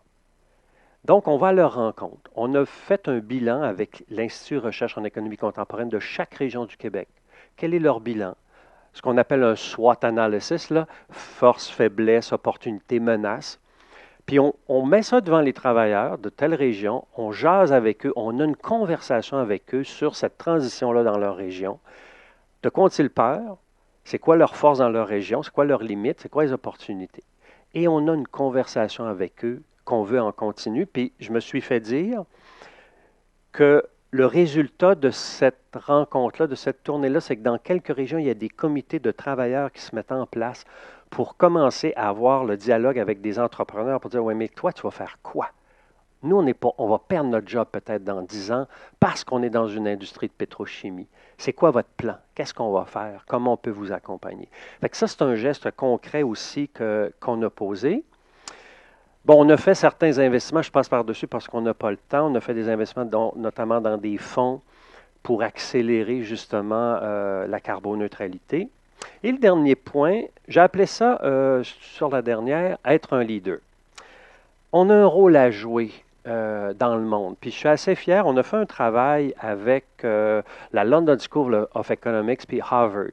Parce que ça a l'air de rien, mais ce qu'on fait au Québec intéresse des chercheurs d'ailleurs sur les travaux de la transition juste. Puis ça, c'est pas mal intéressant. Ce qu'on a fait pour la première fois, parce que les investisseurs souvent nous disent, oui, mais c'est bien beau la transition, mais on fait quoi avec nos investissements? On investit comment? On désinvestit dans... Donc, il n'y a pas beaucoup d'outils. Ça a l'air fou à dire, mais il n'y a pas tant d'outils que ça pour les investisseurs. Donc, on a créé un premier outil l'an dernier, Guide pour orienter l'action des investisseurs. Et cette année, on nous a demandé une deuxième, d'aller à un 2.0, si on veut. Là, on s'est donné un narratif où on dit qu'il faut agir sur les stratégies d'investissement, le dialogue avec les entreprises, allouer le capital. Et cette année, notre ambition, c'est de creuser les instruments financiers encore plus concrets à l'intention des investisseurs. Par exemple, l'indice qu'on a créé, c'est quelque chose de concret qu'on peut faire. Alors, voilà, ben écoute, je m'arrête ici. Puis on ira plus loin peut-être dans les questions. L'idée, comme je dis, c'était vraiment un peu de vous... En fait, s'il y a une chose que j'aimerais vous donner, ce n'est pas tant le plan du fond que de revenir chez vous ce soir en vous posant la question, est-ce que moi je sais où est-ce que sont mes investissements? Est-ce que je me suis posé la question de l'impact environnemental de mes investissements? Il faut commencer, nous, comme citoyens. Tu sais, Laure Varidel dit souvent, acheter, c'est voter. Mais épargner aussi, c'est voter. Alors, je trouve que c'est important de repartir avec ce message-là. Merci beaucoup. Merci beaucoup pour votre message qui fait appel effectivement à un secteur qu'on oublie peut-être un peu trop souvent du côté de la société civile et de voir effectivement que là où il y a des flux d'argent, ça peut effectivement avoir un impact phénoménal. Puis je pense qu'on a pu le voir aussi pour faire le pont avec Léa Hilardeau, qui est notre prochaine invitée, avec les mouvements de désinvestissement, notamment dans les milieux universitaires où des étudiants, des jeunes ont fait des appels massifs là, aux établissements, aux caisses de dépôt et compagnie pour s'assurer qu'on désinvestisse des énergies qui sont à forte émission de carbone pour réinvestir dans des énergies renouvelables parce que c'est bel et bien là qu'on peut voir une transition s'opérer par la suite. Alors, comme je le disais, notre prochaine invitée est Léa Hilardeau. Elle fait partie des quelques étudiants qui ont lancé, il n'y a même pas un an, un vaste mouvement, La planète s'invite à l'université, qui a réussi à réunir dans un premier grand rassemblement au printemps dernier 150 000 personnes et plus récemment, le 27 septembre, 1,5 million de personnes à Montréal seulement, sans compter toute la mobilisation à travers le Québec. Bien sûr, il y a un ensemble de mouvements jeunesse qui se sont impliqués. J'ai la chance de côtoyer Léa, notamment comme elle travaille sur les enjeux jeunesse, d'équité intergénérationnelle. Elle a également été retenue pour faire partie de la première cohorte des jeunes leaders pour l'environnement d'Environnement Jeunesse, qui est un organisme qui soutient justement, qui accompagne les jeunes leaders pour qu'ils puissent porter leur voix aujourd'hui et non pas seulement lorsqu'ils seront grands. Alors, ça me fait beaucoup plaisir de lui donner la parole. Elle fait aussi une multitude d'autres choses. Elle est étudiante, elle est également vice-présidente de l'Association québécoise Zéro Déchet, et tout ça à l'âge de 21 ans. Léa, à toi la parole. Bonjour tout le monde. Ouais. Voilà, parfait. Donc ce soir, je suis là pour vous parler du rôle des jeunes, notamment du Québec, à la COP25. Avant de commencer, j'aimerais souligner le courage en fait du peuple chilien, qui même en fait, faut pas l'oublier que si l'attention internationale, elle se tourne aujourd'hui vers l'Espagne, continue en fait de se battre tous les jours pour une vie qui est plus juste et plus égalitaire. Donc, c'est juste une petite aparté. Donc, voilà. Avant de commencer, pour commencer, je me suis dit que si je vous parlais des jeunes à la COP25, je pensais intéressant qu'on définisse ensemble qu'est-ce qu'un jeune, qu'est-ce qu'une jeune. C'est quand même la première des questions. Parce qu'en réalité, à l'international, il n'y a aucune définition qui fait consensus. L'Assemblée générale des Nations unies définit le groupe de la société civile qu'elle appelle jeunesse comme des personnes ayant donc de 15 à 24 ans.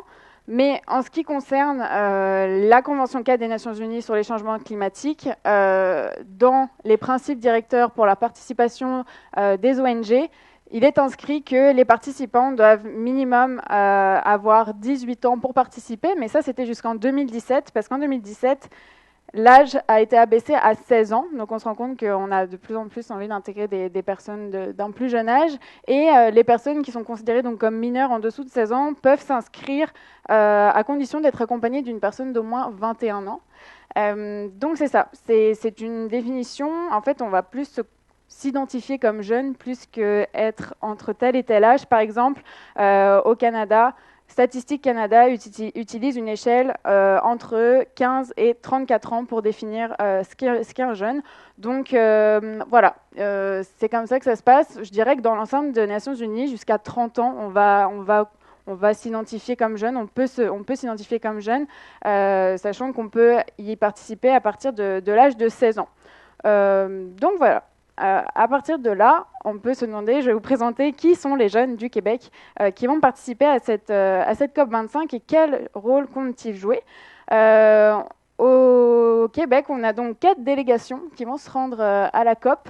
Et je tiens avant tout à souligner qu'on peut on peut distinguer 2 catégories d'acteurs et d'actrices en général dans les négociations internationales. Il y a donc les délégations étatiques qui sont officielles, parce que au sein des Nations Unies, l'acteur principal est donc l'État-nation, et donc les délégations de chaque pays envoient des délégations pour négocier, participer.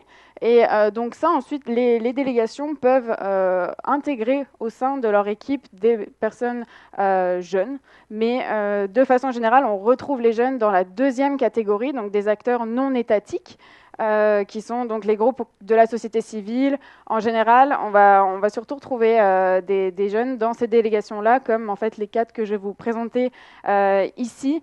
Et ce qui est très dommage en fait avec ce retournement de situation de déplacement en fait de la COP d'un pays à l'autre en si peu de temps, c'est qu'il risque de créer d'énormes en fait inégalités par rapport à la participation des groupes de la société civile et aussi des négociateurs et négociatrices de pays à plus faible revenu qui vont avoir peut-être du mal à se remobiliser. D'ailleurs, dans les délégations même dont je vous parle là, il y en a encore qui sont encore dans le trouble sur leur participation par rapport à leur participation effective. Donc c'est très important qu'il y ait une masse de personnes qui sont critiques vis-à-vis de ces négociations-là au sein de l'organe des Nations Unies pour faire pression, pour revendiquer davantage d'actions. Donc on espère qu'il y a un maximum de personnes de la société civile qui va pouvoir se rendre malgré tout en Espagne. Il y a toujours des problèmes de visa, etc. Donc on espère qu'on va pouvoir être un maximum à s'y rendre. Donc voilà, on a 4 délégations, l'Université de Sherbrooke dont je fais partie, Environnement Jeunesse dont je fais aussi partie, mais je serai plus impliquée avec l'Université de Sherbrooke. On a 3 associations qui envoient une délégation jeunesse alternative, la COSI et l'YMCA, et ensuite l'Institut du développement durable des Premières Nations du Québec et du Labrador. Donc pour commencer, l'Université de Sherbrooke, je fais partie de la 8e délégation de l'université à se rendre aux négociations internationales sur le climat. Cette année, on est 8. Et donc, on s'y rend comme jeunes chercheurs et chercheuses en sciences politiques. Nos sujets sont très d'actualité, donc c'est ça qui est très intéressant. Notamment, j'ai 2 amis qui travaillent sur les migrations climatiques, 2 autres qui sont ici dans la salle aujourd'hui, qui travaillent sur le concept de transition juste, donc qui ont particulièrement apprécié votre présentation. L'adaptation dans une perspective nord-sud, et moi-même, je travaille sur le principe d'équité intergénérationnelle, donc la mobilisation jeunesse, ce principe-là qui est au cœur des revendications des jeunes. Donc on arrive avec notre œil de chercheurs, chercheuses en sciences politiques, mais également on est plusieurs à être impliqués dans la cause, et donc on y va aussi un peu avec cette casquette de personnes qui sont critiques vis-à-vis de ces grandes réunions internationales. Donc nous, sur place, notre rôle, ça va être de faire de l'observation directe, de mener des entrevues avec des acteurs et actrices qui touchent à nos sujets. On va également suivre une notion qui nous intéresse tout au long des 2 semaines, comme la notion de justice climatique, comment elle est traitée. Et également, on va suivre le rôle d'un acteur, donc soit étatique. Moi, par exemple, je travaille sur le Climate Action Network, donc, où Eddy travaille. Et donc voilà, on va avoir 2 semaines bien chargées. 7 d'entre nous devaient participer en fait à la COY, la Conference of Youth.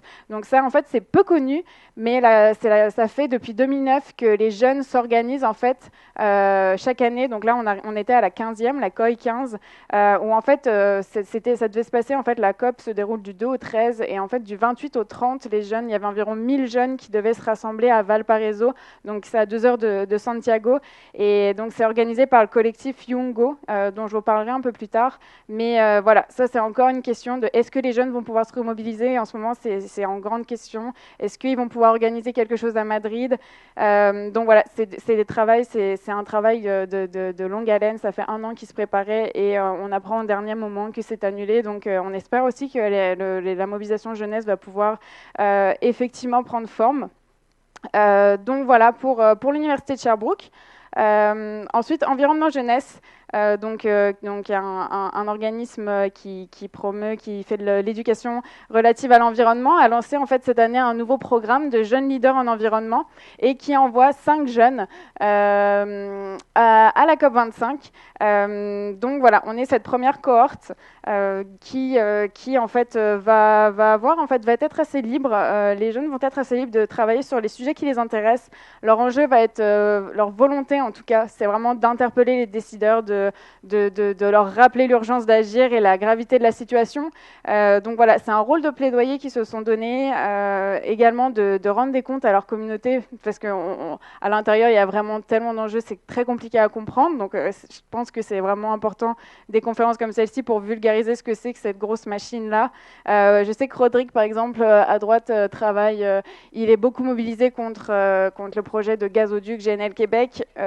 Donc il va essayer de faire passer des messages sur des enjeux locaux aux décideurs, aux négociateurs québécois, canadiens. Donc voilà, des jeunes qui sont là pour rappeler, pour sensibiliser et faire part de l'urgence. Également, donc voilà, je peux vous parler des jeunes qui devaient partir, donc 6 jeunes qui devaient partir au sommet des peuples en fait, avec donc YMCA, l'Alternative et la COSI.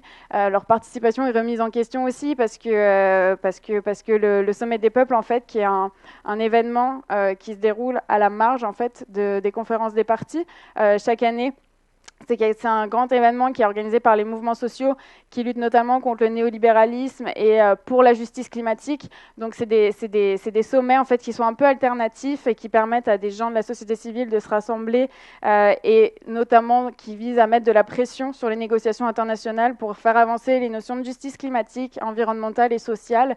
Donc voilà, le sommet des peuples va bien se passer en fait à Santiago, mais voilà, ça va être encore quelque chose qui va manquer parce que c'est très important qu'il y ait des choses qui se passent sur le lieu même en fait de la COP, mais qui est extérieur pour des gens qui ne peuvent pas y rentrer.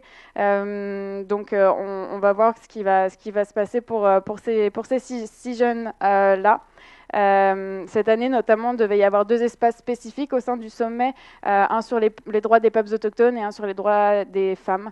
Donc des événements comme ça qui sont très importants et qui risquent de manquer par le manque de temps et puis le pressement qu'on a à changer de lieu comme ça en si peu de temps. Et cette année aussi, une très bonne nouvelle, l'Institut de développement durable des Premières Nations du Québec et du Labrador qui envoie sa première délégation en fait, qui devait participer à la fois à la COI 15 et à la COP 25.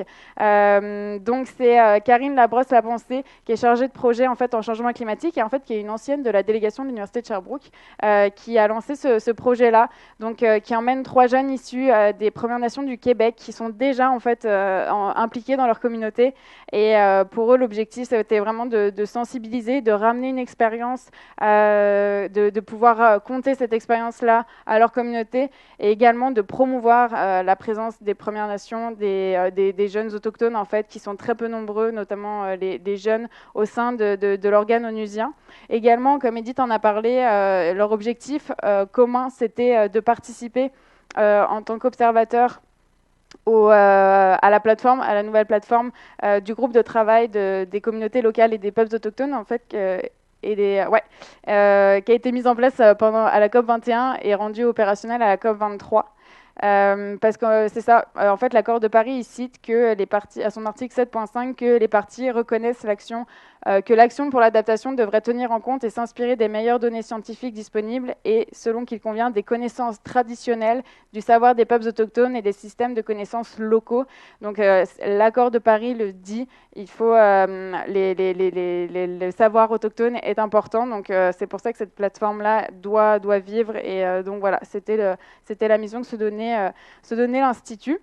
Donc voilà, pour les délégations du Québec, mais en fait j'avais envie d'élargir un peu le spectre, parce qu'on remarque bien que les jeunes se donnent là en fait le rôle de lanceurs d'alerte, mais aussi un peu de chien de garde, en cherchant à promouvoir la parole de la jeunesse, en sensibilisant, en interpellant les négociateurs. Et en fait ce rôle-là, il est pleinement reconnu au sein de l'organe onusien à travers un collectif qui s'appelle Youngo.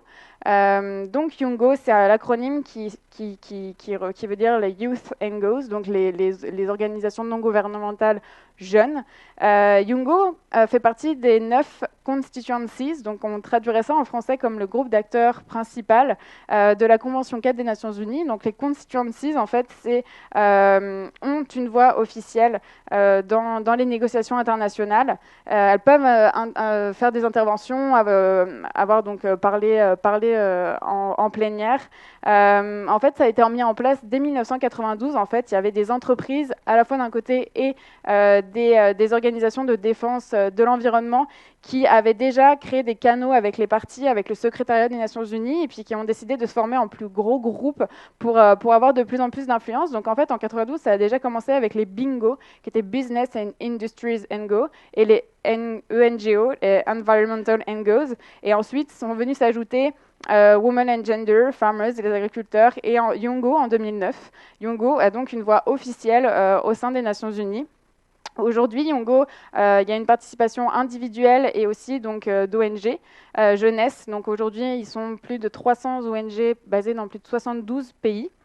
Et donc voilà, les statuts, en fait, quand le rôle de Youngo, les statuts en tant que constituency, c'est de permettre l'échange d'informations officielles entre les jeunes et le secrétariat. C'est vraiment un mécanisme de facilitation où les jeunes en fait peuvent se faire réellement entendre, fournir un appui logistique aux jeunes, etc. L'adhésion est en fait ouverte à tout le monde, sans frais ni engagement. C'est une base qui est volontaire, et donc ils disent dans leur principe que l'adhésion repose sur une compréhension vague des membres ayant de moins de 30 ans. Donc entre guillemets, si on s'identifie comme jeune, on peut faire partie du Youngo si on a à peu près moins de 30 ans. C'est pas plus compliqué que ça. Donc voilà, Youngo organise la COI dont je vous ai parlé. Elle participe à la journée des jeunes et des générations futures qui a lieu tous les ans pendant la COP. Également, Youngo organise une série d'événements parallèles à la COP, des expositions, des interviews, puis c'est souvent les jeunes qui font les maximums d'actions dans les médias, comme des manifestations, des sit-ins, etc., pour un peu provoquer des réactions chez les décideurs qui souvent prennent trop de temps. Donc voilà, c'est ça. Youngo, de la façon dont on travaille, s'organise en groupes de travail qui sont très actifs pendant les COP et les intercessions. Donc on a toute la liste ici, comme l'agriculture, justement les droits humains, la mitigation, donc l'atténuation, etc., etc. C'est vraiment simple. Youngo fonctionne avec des groupes Facebook. C'est vraiment, on peut vraiment s'impliquer facilement. Le penchant négatif, c'est que l'implication est volontaire et donc c'est difficile pour des jeunes qui sont seulement bénévoles d'avoir une participation sur le long terme. Donc c'est ça, c'est toujours une voix qui va être moins entendue, notamment parce que même si Youngo a des interventions, souvent, je pense que tu peux en témoigner, leur droit de parole se passe souvent le dernier jour, au dernier moment de la COP, où tout le monde a quitté en fait, donc il y a souvent personne dans les plénières, alors que Youngo a réellement travaille vraiment sérieusement comme n'importe quel autre acteur. Donc c'est ça, en conclusion, moi je dirais pourquoi c'est si important de parler des jeunes et de promouvoir la participation des jeunes. C'est évidemment les jeunes en général ont la parole un peu, comme je dirais, la plus légitime qui soit, parce que qui va devoir porter le fardeau des changements climatiques? Évidemment, les populations les plus vulnérables, mais aussi les plus jeunes, hein, parce que évidemment l'aggravation va devoir être portée par les plus jeunes générations, mais également au lieu de ça, c'est évidemment la première chose, mais moi je mettrais également en lumière le fait que il y a une véritable expertise de la jeunesse et pas seulement des jeunes qui vont être à la COP pour faire des coups d'éclat dans les médias. Youngo travaille fait des propositions et aujourd'hui, par exemple, ils sont très impliqués sur la question de la finance et des termes qui peuvent être très compliqués et pour autant, il y a une véritable expertise jeunesse. Également, les jeunes sont là pour mettre en avant les incohérences. J'avais un ami qui a participé aux dernières intercessions qui me disait que les jeunes étaient principalement présents pour dénoncer et mettre en lumière en fait les conflits d'intérêts qu'il y avait vis-à-vis de compagnies polluantes et qui avaient des droits d'entrée privilégiés dans l'organe des Nations Unies. Donc voilà, les jeunes n'ont aucun intérêt personnel à défendre et donc c'est ce rôle de chien de garde qui est vraiment très, très, très important dans cette grosse machine des négociations. Donc voilà, promouvoir cette expertise-là, l'entendre, parce que peut-être n'en serions-nous pas là si les jeunes avaient été écoutés bien avant. Voilà, merci beaucoup.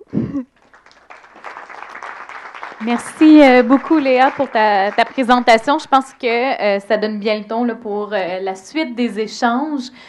Comment on va fonctionner, dans le fond, pour les personnes qui sont sur le web, vous pouvez poser des questions dans la fameuse boîte de chat et on va s'assurer de les retransmettre aux invités.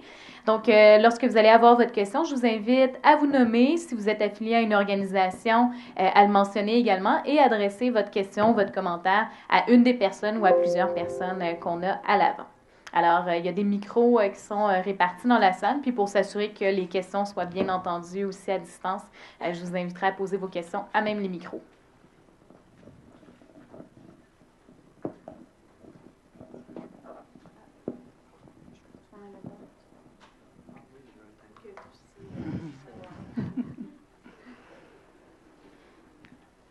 Il y a deux questions. Je pense qu'il y a comme deux micros. Ça va être mieux, on va devant poser. Ah oui, ok. Ouais. Sinon, on peut la porter. Sinon, Catherine s'en vient. Catherine s'en vient. Ouais. C'est difficile de... Oui, merci, Catherine. Mais la question va à Eddy et peut-être à Madame Veilleux aussi. Dans le contexte des élections qui viennent de se passer, puis le gouvernement du Québec étant quand même assez récent, et dans un scénario d'un pays fortement divisé, et selon les informations qu'ils nous présentaient, où à cette COP, le Canada aurait la possibilité ou l'obligation de présenter des objectifs plus ambitieux, moins 60% vers 2025, et aussi une aide financière accrue vers les pays qui doivent aussi décarboniser leurs économies. Quelle est de façon réaliste la capacité du Canada en terrain minoritaire de s'engager avec des promesses à long terme, sachant qu'il pourrait y avoir des élections dans 18 mois et que cette mesure-là qui peut-être engage les Canadiens dans des déficits budgétaires encore plus importants pourrait ne pas compter avec l'aide d'un bon nombre de provinces. Et quel serait le rôle du Québec pour, disons, appuyer cette ambition climatique-là, même dans un contexte interprovincial adverse?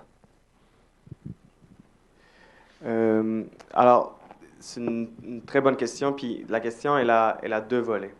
D'abord, quelle est la responsabilité du Canada à l'intérieur de la Convention cadre?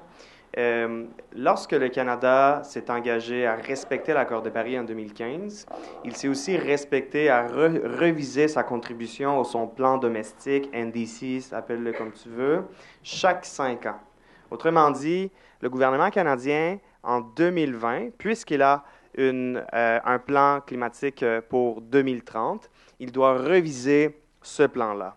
Reviser veut dire enlever un point là. Tu sais, comme tu peux enlever un mot, puis tu l'as révisé, puis tu le ramènes à l'ONU, puis that's it. Tu sais.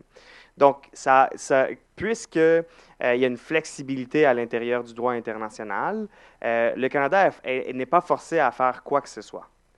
Cependant, je pense qu'il y a un contexte qui fait que le Canada est censé de réviser vers la hausse sa contribution. Le premier, c'est l'article 2 de l'accord de Paris qui dit qu'il faut limiter la température à 2 degrés et puis essayer le plus rapidement possible de la limiter à 1,5. Donc, il y a une obligation quand même dans l'article 2 que lorsque tous les États s'entendent à faire quelque chose, que ça nous mène vers l'objectif de l'article 2 de l'accord de Paris. Donc, déjà là, le Canada est censé de répondre à cet objectif-là.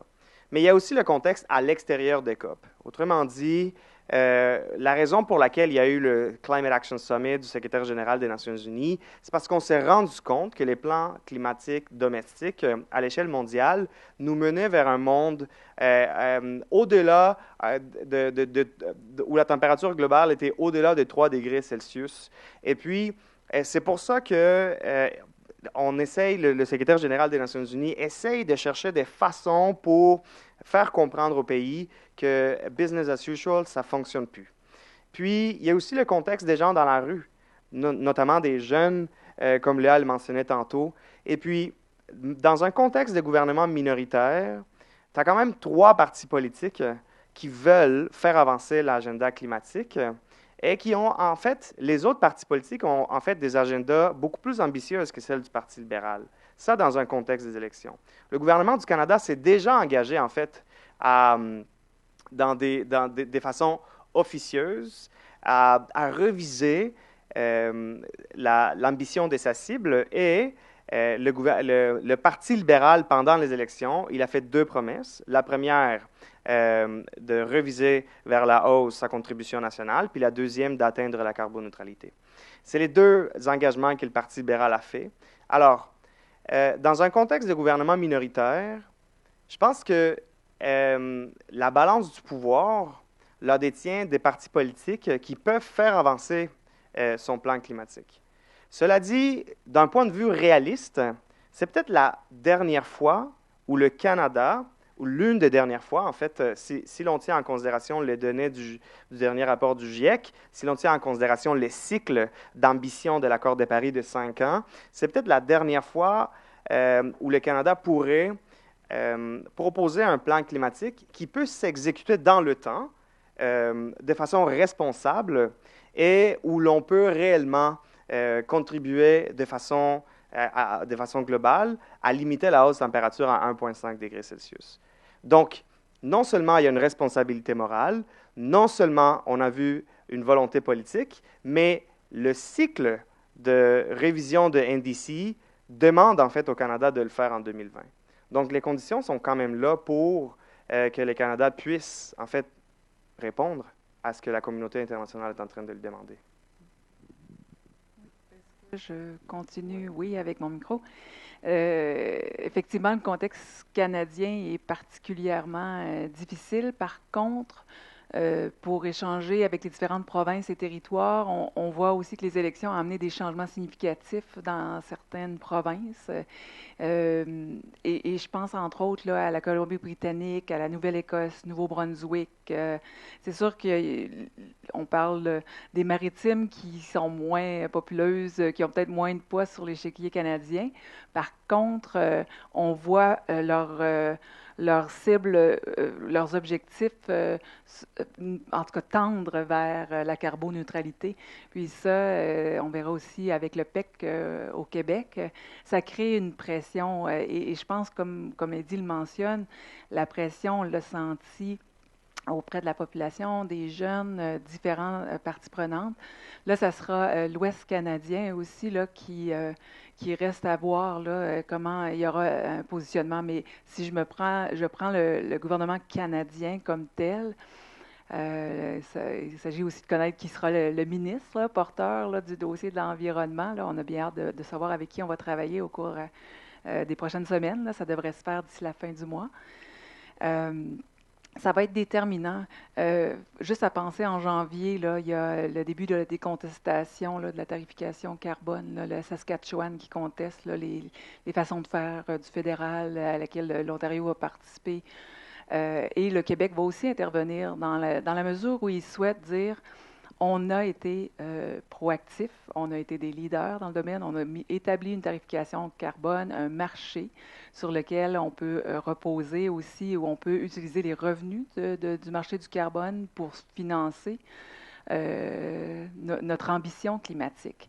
Maintenant, il faut bien le faire, puis on sait que c'est un enjeu là, particulier, puis on verra ce que ça va donner. Mais cette tendance-là, elle n'est pas qu'au Québec, là, elle est dans d'autres provinces, et même dans l'Ouest, hein, où on échange de plus en plus, même avec l'industrie du pétrole, qui souhaite aussi établir l'efficacité énergétique, hein, devenir carboneutre à leur façon. On verra comment ils vont s'y prendre, là. Mais on sent que les entreprises se sentent engagées, les travailleurs souhaitent aussi conserver leur emploi, ce que vous mentionniez, là. Je trouve que c'est pertinent, là. On sent qu'il y a une mobilisation, mais pour le Québec, peu importe la position canadienne, là, c'est clair que... Mais on est très près des négociateurs canadiens qui sont là pour négocier l'article 6 de l'accord de Paris. Et ça, je pense que c'est sur ça qu'il faut se reposer. Faut reposer là-dessus. Il y a un groupe de travail. C'est actif, ça, on ne le voit pas. Hein, c'est dans les coulisses, là. Les échanges ont lieu. C'est sûr qu'il y a des provinces qui participent moins là, à ces groupes de travail-là. Ne veut pas, le Québec a beaucoup de choses à dire et d'intérêts à défendre. Donc, c'est pas peine perdue. Je pense que ça sera intéressant quand même de suivre la délégation canadienne là-bas.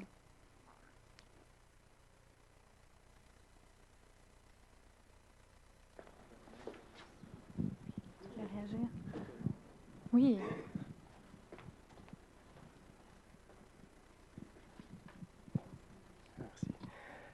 Vraiment, vous avez déjà répondu à ma question, mais je pourrais quand même poser une autre question à M. Tremblay.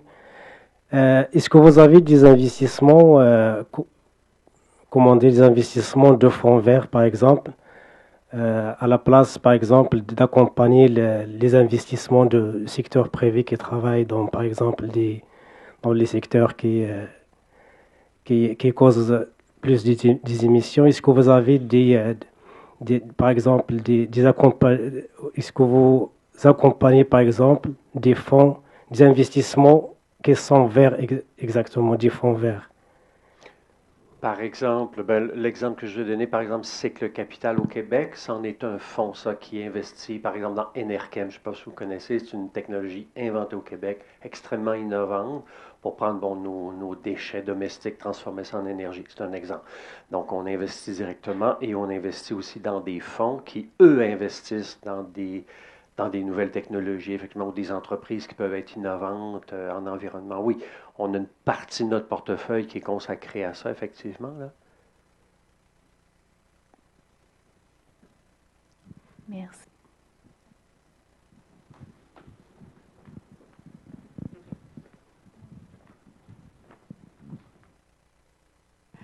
Merci beaucoup. J'ai beaucoup aimé vos présentations. Chacune, c'était très éclairant. J'ai beaucoup appris. J'aurais une première question. On a beaucoup parlé de la question de la justice climatique. Pas de justice climatique sans justice sociale. On ne peut pas ne pas lier les deux questions. Et particulièrement dans le contexte où est-ce que ça se passait au Chili, là, la COP, puis là, il y a eu le soulèvement populaire qu'on a vu, extraordinaire, historique, contre les inégalités économiques et qui fait que maintenant la COP se retrouve à Madrid, en Espagne, qui a quand même des enjeux par rapport à la reconnaissance de l'autodétermination des peuples. Donc, si on veut parler de justice politique, ça aussi, il faut le reconnaître. J'aimerais vous entendre, quelle voie le Québec, comment est-ce que le Québec, on a tous dit qu'on était sensible à cette question-là, mais comment est-ce qu'on peut amener ces éléments-là, parce que ça me préoccupe tout ça énormément, comme vous tous. Comment est-ce qu'on peut intervenir sur cette question-là une fois qu'on est à la COP ou avant là-dessus? Parce qu'on a cette sensibilité-là. Est-ce qu'on ne peut pas juste parler de climat, de la COP, puis des éléments qui ont été mis à l'agenda en faisant fi de tout le reste, puisque c'est important? Donc, comment est-ce que vous pensez qu'on devrait intervenir sur la question? Ça, c'est une première question. J'en aurai une autre. Je vais la poser tout de suite. Moi, ce n'est pas la première fois que j'entends M. Mario Tremblay parler du Fonds de solidarité. Puis cette fois, là, à chaque fois, je vois qu'il y a eu un cheminement. Puis ça fait un bout de temps que je ne vous ai pas entendu, puis que je vois que vous êtes allé plus loin, puis que vous parlez notamment de mesurer l'impact carbone des investissements. Donc, une nouvelle affaire que je n'avais pas entendue la dernière fois, des outils pour les investisseurs, parce que c'est extrêmement complexe. Puis vous avez parlé un peu que vous rencontriez les travailleurs, puis que normalement, ça serait le gouvernement ou l'État qui devrait faire ce travail-là. Par rapport à la question de calculer l'impact des investissements, peut-être la question, je la poserai à Mme Veilleux, sur, évidemment, le Québec a un bras financier, Investissement Québec, qu'on pense aussi au fonds de pension des travailleurs de la fonction publique, etc. Est-ce qu'il y a déjà eu un calcul de ce genre sur l'impact carbone des investissements du gouvernement, ou est-ce qu'il y a un plan, est-ce que quelque chose existe dans ce sens-là? Voilà, des grosses questions. Merci. Ah, puis aussi pour les jeunes, j'ai aimé quand Léa a dit, si on se considère jeune, on peut participer à la dernière journée. Moi, je suis très loin, beaucoup plus vieille que 30 ans, mais je me considère jeune, donc est-ce que je peux y participer? OK.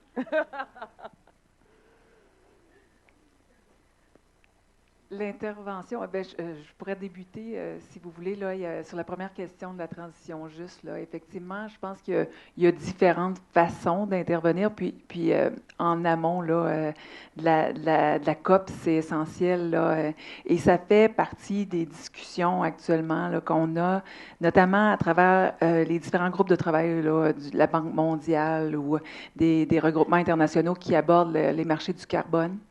Le mois dernier, il y avait le ministre qui est allé faire une mission à Paris et qui abordait la question de la transition juste, parce que je crois qu'en France aussi, ça a été très flagrant le fait qu'il y a eu des soulèvements qui nécessitent de réfléchir à la façon dont on veut mettre en place là, cette transition-là et à l'impact de cette transition-là sur l'ensemble de la population et des groupes là, qui sont visés par les changements qui sont à venir. Donc, c'est un des volets de la transition juste, là, je vous dirais. Sur place, effectivement, il y a des activités qui ont lieu aussi en lien avec cette activité-là, mais je laisserai peut-être mes acolytes poursuivre. Concernant le Québec, la COP, elle fonctionne seulement s'il y a du leadership climatique. Essentiellement, c'est ça. Une COP, en fait, elle résulte en quelque chose de positif pour le climat, seulement si les gens croient qu'on peut arriver à faire quelque chose.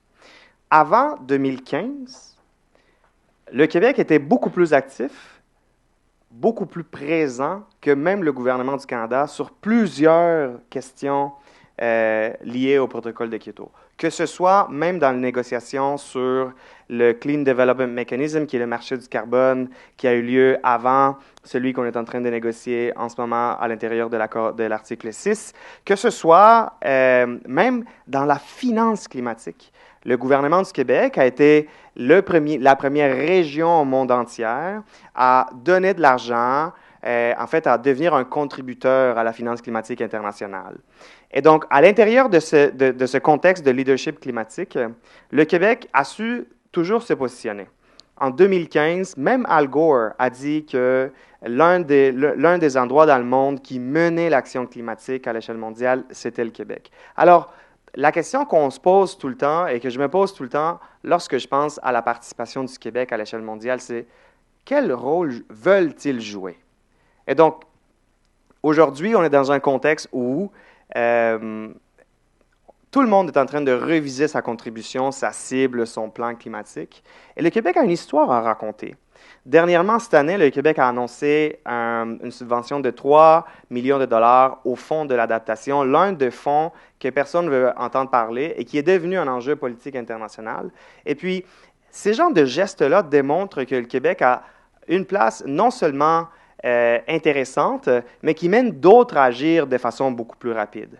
Alors, c'est actuellement, dans un contexte où le Canada est extrêmement divisé, mais d'autres provinces souhaitent aller de l'avant, et dans un contexte où plus on fait en matière climatique à l'échelle canadienne et à l'échelle nationale, plus ça rend le Québec autonome de sa propre voie.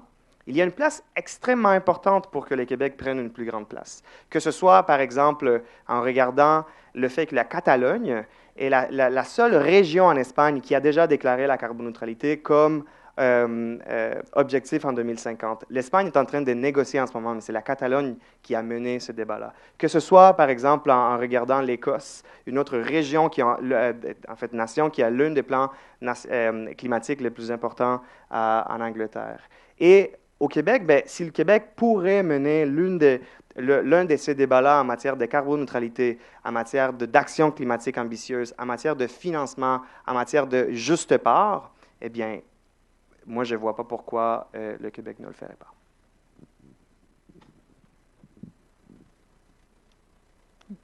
Michel.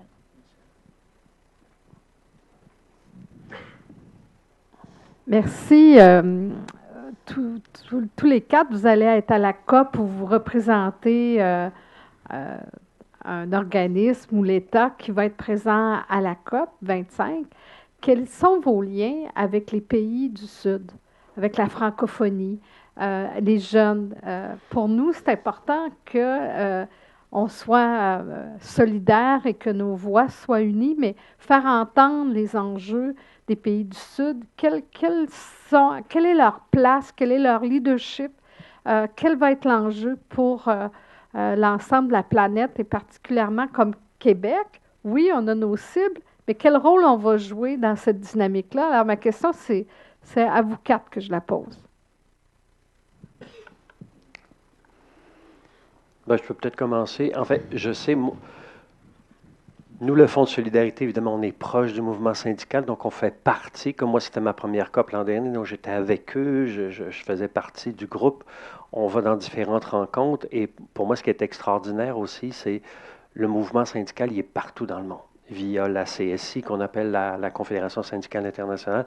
Et moi, ça a été extraordinaire de découvrir cette voie-là, parce qu'il y a vraiment une connexion. Moi, je ne l'aurais pas, cette connexion-là. Donc, j'ai été assez impressionné l'an dernier, c'était ma première expérience. Et je sais qu'à chaque COP ou chaque organisation, donc il y a vraiment cette connexion sur le milieu que la FTQ va avoir probablement, ben là, c'était supposé avec des centrales syndicales au Chili, mais là, j'imagine, ça va être des centrales syndicales à Madrid. Et il y a chaque jour, notamment chaque matin, il y a une rencontre entre nous, entre guillemets, tous les gens des milieux syndicaux internationaux. Donc là, on a une réunion où on regarde, ben, c'est quoi nos enjeux justement sur la transition juste, qu'est-ce qui va se passer aujourd'hui, dans quelle réunion il va se passer telle ou telle chose. Donc il y a ça, il y a vraiment ce dialogue-là au quotidien. Puis par exemple, moi je l'ai vu l'année passée quand on a vu des mineurs polonais. Bon, pour nous, c'est un choc là, parce qu'on dit on n'a pas du charbon au Québec. Puis nous qui avions annoncé notre sortie du charbon 1 an avant, j'ai regardé ces hommes-là, parce que c'est des hommes, là. Alors, ils étaient désespérés, ils ont fait une protestation sur les lieux aussi. Donc, il faut être à l'écoute de ça.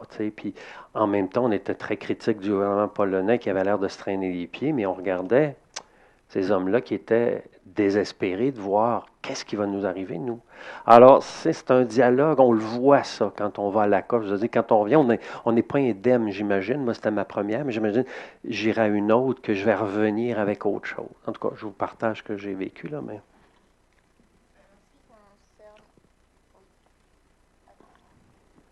Oui. En ce qui concerne les jeunes, c'est pareil en fait. Chaque matin, les jeunes se réunissent et pareil, définissent leurs objectifs de la journée. Il faut savoir que Youngo, en fait, pour l'événement incroyable que constituent les conférences des partis, c'est également pour la société civile un forum incroyable pour créer des réseaux, des liens qui sont extrêmement difficiles à faire pour nous, juste s'organiser au Québec. Là, je prends ma casquette de militante.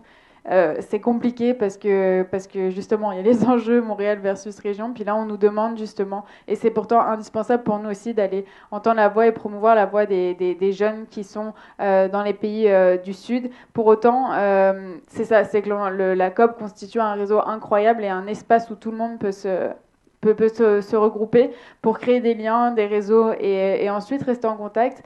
Youngo élit 2 focal points, en fait toutes les constituencies, donc des focal points qui sont des personnes qui vont avoir un contact privilégié avec les partis, avec le secrétariat, Un qui vient d'un pays du Nord, comme on dit, et un qui vient d'un pays du Sud. Donc on essaye d'avoir cette représentativité, mais évidemment, comme je le répète, c'est sur une base volontaire l'implication, donc les inégalités sont là, malheureusement. Mais pour autant, en ce qui concerne, là, avec ma casquette d'universitaire, c'est sûr que les entrevues vont être menées pour ma part, puis pour tous les autres groupes. Comme je vois que, quand je dis un des sujets concerne l'adaptation dans une perspective nord-sud, c'est que cet enjeu-là aujourd'hui peut plus du tout être effacé en fait des travaux de recherche, notamment du mien aussi, même si d'un point de vue logistique, nous on travaille plus sur le Québec en lui-même, mais c'est ça, c'est qu'aujourd'hui on essaye, et puis je pense que chaque année, les jeunes qui ont la chance de se rendre à la COP, c'est un lieu incroyable pour faire des liens qui sont très très très difficiles à faire en temps normal quand on parle d'une mobilisation qui est internationale. Rien que pour nous s'organiser, c'est très très compliqué localement, mais je compte, moi en tout cas, j'ai vraiment hâte de me rendre à cet événement pour justement rencontrer du monde d'ailleurs, de voir comment ça se déroule dans tel contexte social et économique. Donc c'est comme ça. Oui, de mon côté. J'ai jamais participé à la COP l'an dernier. J'y assisterai pas non plus cette année. Mais je pense que le programme de coopération climatique internationale est certainement là un canal par lequel on obtient beaucoup d'informations sur les projets qui sont financés, évidemment Nord-Sud. On parlait du fonds de l'adaptation. Effectivement, là, je pense que à travers la contribution, ben là, on suit davantage ce qui se passe au plan du Québec. Puis on regarde aussi les collaborations scientifiques internationales par le biais d'Ouranos, qui obtient un financement supplémentaire et qui essaie de développer différents partenariats internationaux. Et ça, il essaie de le faire aussi dans le Sud. Là, il travaille avec le Maroc actuellement pour développer cette expertise-là scientifique qui est nécessaire aussi pour amener une action significative dans le Sud.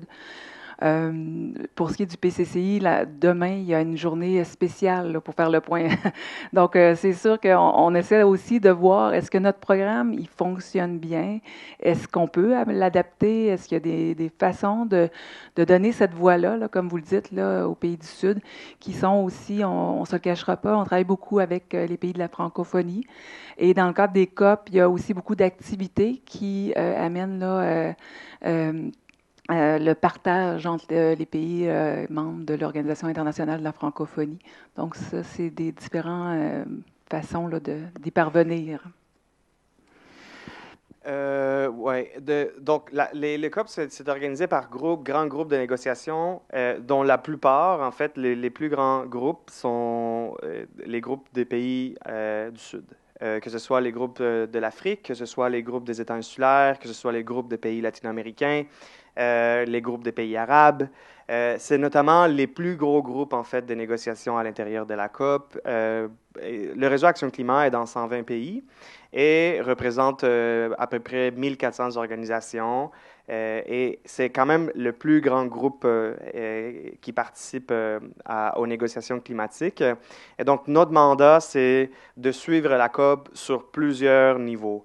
Que ce soit, par exemple, moi, j'ai un mandat de travailler avec les négociateurs, que ce soit, je ne sais pas, sur les questions en lien avec la présidence, que ce soit dans le cas des enjeux précis pour différents enjeux liés à la transition juste, au financement climatique, à l'adaptation, mais aussi les États du Sud amènent un message. Les conventions des Nations Unies, l'action climatique, on a vraiment un syndrome, en fait, du Robin Hood. Je vous ai montré la photo tantôt sur les 70 États qui se sont dit prêts à réviser leur contribution à la hausse. La majorité, en fait, tous, proviennent du Sud. Et donc, ça représente 7% des émissions de gaz à effet de serre.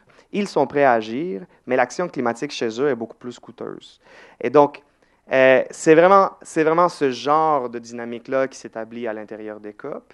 Cette année, les 3 enjeux principaux, l'article 6, un enjeu extrêmement technique, mais il y en a un autre qui est beaucoup plus politique, qui est celui du mécanisme qui permet la réponse aux désastres climatiques dans les pays du Sud. Et c'est le mécanisme de Varsovie. C'est un mécanisme qu'on a ignoré, même s'il y avait un article précis à l'intérieur de l'article 8. Mais lors de la COP24, les États du Sud ont réussi à s'assurer que cet enjeu-là devienne un enjeu de confiance, qui permette que tous les États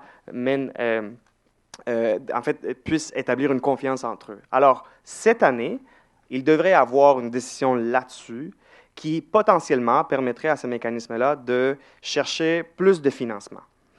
Et puis, ce genre de mécanisme-là, comment ça se concrétise à l'échelle canadienne et à l'échelle québécoise? D'ailleurs, c'est parce que le Canada a déjà des programmes d'aide aux pays du Sud pour la prévention des désastres et même pour le rétablissement suite à un désastre climatique. Et le Québec même fait partie, en fait, de ces genres de réflexions et de négociations et à un certain moment s'est posé la question s'il pouvait lui-même créer un tel mécanisme. Eh bien, là, on est vraiment en train de sortir de l'adaptation et ça en va plus sur les pertes suite à un événement climatique catastrophique.